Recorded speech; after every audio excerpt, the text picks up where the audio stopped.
வணக்கம். இந்திய நேரப்படி காலை 6 மணி. ஜெம் தலைப்புச் செய்திகள்.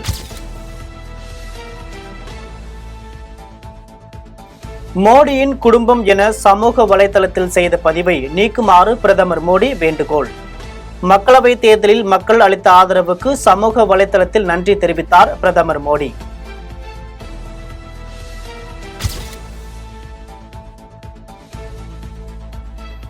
ஆந்திரா மற்றும் ஒடிஷாவில் நேற்று புதிய அமைச்சரவை பதவியேற்பு விழா. 2 முதலமைச்சரின் பதவியேற்பிலும் பங்கேற்றார் பிரதமர் மோடி.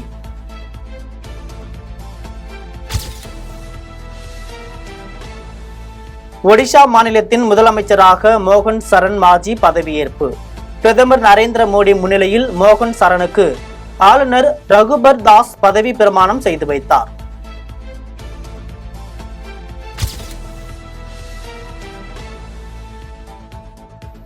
மாநிலம் எங்கும் உள்ள நீர்த்தேக்கங்கள், ஏரிகள், கண்மாய்கள், குளங்கள், கால்வாய்களிலிருந்து மண்ணை வெட்டி எடுக்க அனுமதித்து முதலமைச்சர் மு.க.ஸ்டாலின் உத்தரவு.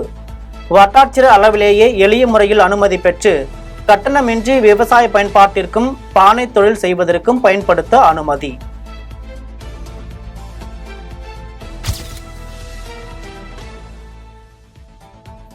(2026) சட்டமன்ற தேர்தலில் 200க்கும் மேலான தொகுதிகளில் வெற்றியினை உறுதி செய்து விடுவோம் என மு.க.ஸ்டாலின் உறுதி. நாட்டை வழிநடத்தும் வகையில் 40க்கு 40 மக்கள் தமக்கு வழங்கியிருப்பதாகவும் பெருமிதம்.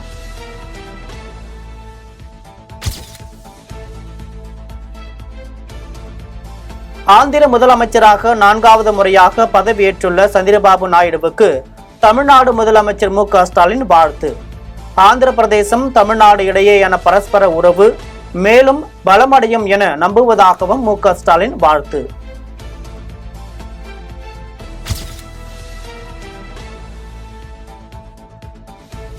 எந்த தொகுதியின் எம்பியாக தொடர்வது என முடிவு எடுப்பதில் தர்மம் சங்கடமான சூழல் உள்ளதாக ராகுல் காந்தி கருத்து. மக்களை கேட்டு முடிவு செய்வேன் எனவும் கேரள வயநாடு தொகுதி வாக்காளர்களுக்கு நன்றி தெரிவிக்கும் கூட்டத்தில் பேச்சு.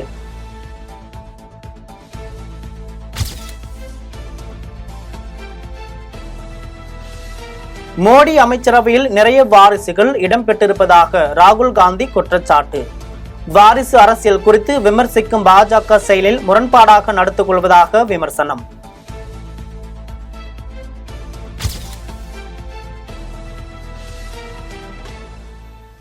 மத்திய நிதி அமைச்சராக நிர்மலா சீதாராமன் மீண்டும் பதவியேற்பு.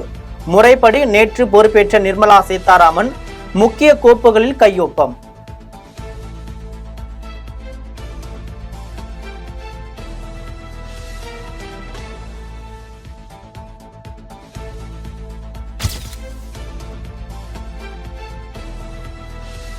சிவன் கோவிலில் சுரேஷ் கோபி வழிபாடு. கேரள மாநிலம் கோழிக்கோட்டில் உள்ள தளி சிவன் கோவிலில் மத்திய இணை அமைச்சரான பின் முதல் முறையாக சுரேஷ் கோபி சாமி தரிசனம்.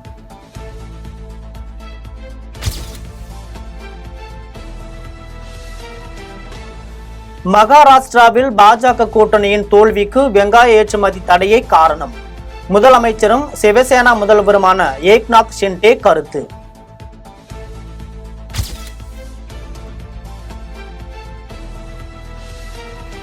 தமிழ்நாடு காங்கிரஸ் பொதுக்குழு கூட்டத்தில் திமுகவை பற்றி விமர்சிக்கவில்லை.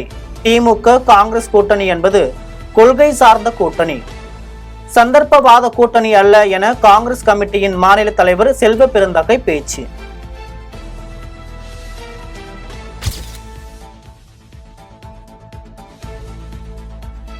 காங்கிரஸ் எத்தனை காலம் பிற கட்சிகள் சார்ந்து இருப்பது என்ற செல்வ பெருந்தகையின் கருத்துக்கு கார்த்தி சிதம்பரம் ஆதரவு.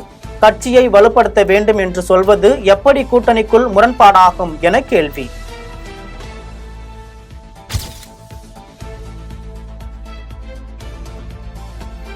தமிழ்நாட்டின் கூடுதலாக 2553 மருத்துவர் காலி பணியிடங்கள் விரைவில் நிரப்பப்பட உள்ளது. மருத்துவ மாணவர்கள் இதை பயன்படுத்திக் கொண்டு அரசு பணிக்கு முக்கியத்துவம் கொடுக்க வேண்டும் என அமைச்சர் மா சுப்பிரமணியன் பேச்சு.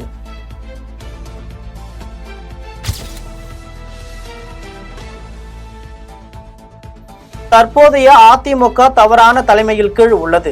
அதிமுகவுடன் அமமுக இணைக்கும் எண்ணம் இல்லை என டிடிவி தினகரன் பேச்சு.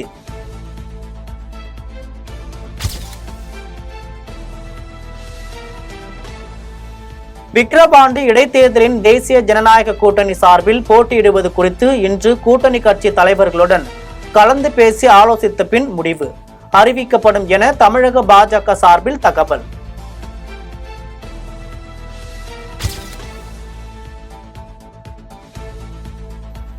பத்தாம் வகுப்பு தமிழ் பாடத்தில் முன்னாள் முதலமைச்சர் கருணாநிதி மறைந்த தேதி தவறாக பதிவு.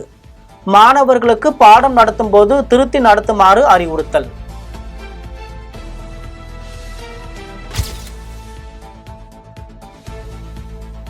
சேலம் அருகே சொக்கம்பட்டியில் 2 சக்கர வாகனங்கள் மீது பின்னால் வந்த தனியார் பேருந்து மோதியதில் 4 பேர் உயிரிழப்பு. வேக தடையை கடக்க 2 சக்கர வாகனங்கள் வேகத்தை குறைத்த போது வேகமாக வந்த பேருந்து மோதியதாக தகவல்.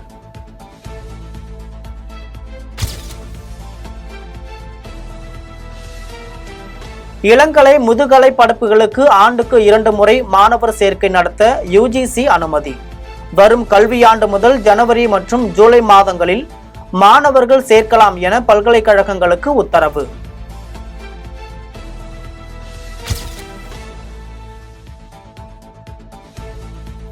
கோடை விடுமுறைக்கு பிறகு புதுச்சேரியில் உள்ள பள்ளிகள் நேற்று திறப்பு. கடும் வெப்பம் காரணமாக விடுமுறை நீட்டிக்கப்பட்ட நிலையில் நேற்று முதல் வகுப்புகள் ஆரம்பம்.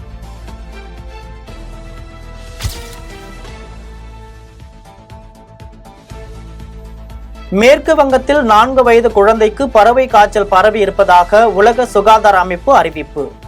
பறவைகளிடமிருந்து மனிதர்களுக்கு H9N2 வைரஸ் பரவி இருப்பதை ஆய்வுகள் மூலமாக உறுதி.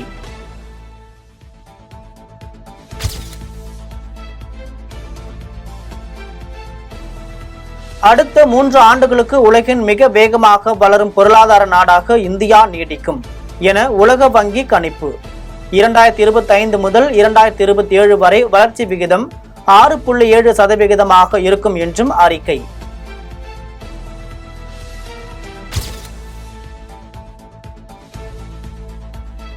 தாய்லாந்தில் சுற்றுலா செல்லும் பயணிகளின் வரிசையில் உலகளவில் இந்தியாவுக்கு 5வது இடம். கடந்த ஆண்டில் 80%க்கும் அதிகமான முன்பதிவுகளை இந்தியர்களே செய்துள்ளதாக தாய்லாந்து சுற்றுலா மற்றும் விளையாட்டு அமைச்சகம் தகவல்.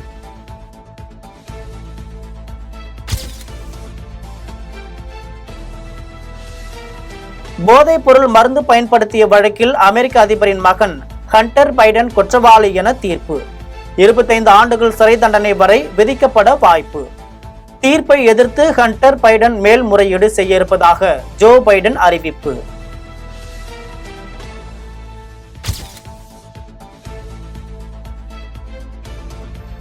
ஜான்சன் அண்ட் ஜான்சன் பேபி பவுடரில் கலக்கப்படும் வேதிப்பொருளால் கருப்பை புற்றுநோய் ஏற்படுவதாக அமெரிக்காவில் தொடரப்பட்ட வழக்கு. 5850 கோடி ரூபாய் இழப்பீடு வழங்க சம்மதித்த ஜான்சன் அண்ட் ஜான்சன்.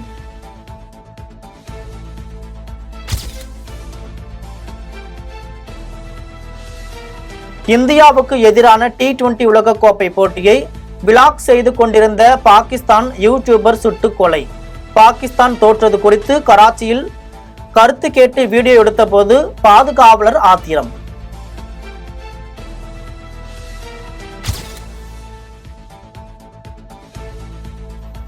குவைத்தில் கட்டடம் ஒன்றில் ஏற்பட்ட தீ விபத்தில் தமிழர்கள் உட்பட 40 பேர் உயிரிழப்பு. தீயை கட்டுப்படுத்த பல மணி நேரம் போராட்டம்.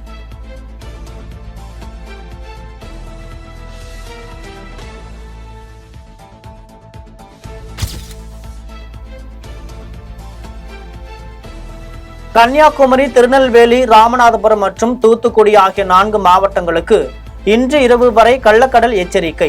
4 மாவட்டங்களின் கடலோர பகுதிகளில் அதிக உயரத்திற்கு அலை எழும்பும் வாய்ப்புள்ளதாக இந்திய கடல்சார் மையம் அறிவிப்பு.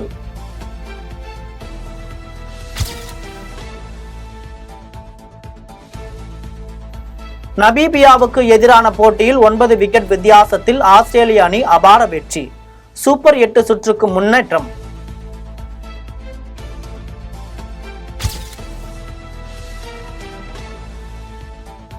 T20 உலகக்கோப்பை தொடர் அமெரிக்கா இந்தியா இடையிலான போட்டியில் 7 விக்கெட் வித்தியாசத்தில் இந்திய அணி வெற்றி. சூப்பர் 8 சுற்றுக்கும் முன்னேற்றம்.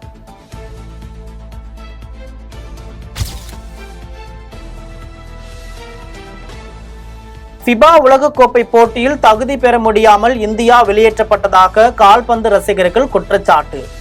கத்தார் அணி அடிக்காத கோலை அடித்ததாக நடுவர் அறிவித்ததை கூறி சமூக வலைதளத்தில் ஆதங்கம்.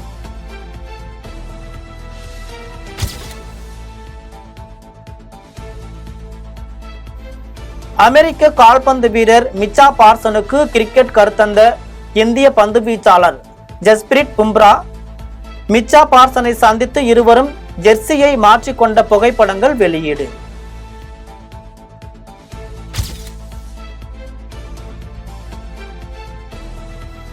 நடிகை அனுபமா பரமேஸ்வரன் நடிக்கும் லாக்டவுன் படத்தின் முதல் பாடல் வெளியீடு.